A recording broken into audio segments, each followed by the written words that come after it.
Hi, welcome to HardReset.Info channel. In this video I want to show you how to clean your ALCATEL 1C29T USB port using only home remedies. So remember the one thing. Never use metal objects to clean the connector so as not to damage the moisture protection on the charging mechanism itself. I suggest you to use an old toothbrush which you no longer use.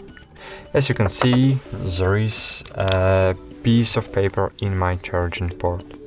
To get it out, you first have to take the cover, if you have, and take the brush in your hand.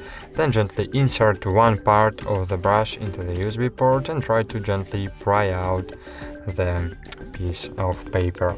So put the one part of your toothbrush and gently try to pry out.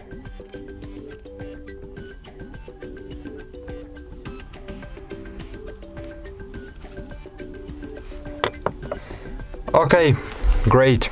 Thanks for watching, like this video, subscribe to our channel and see you soon. Bye.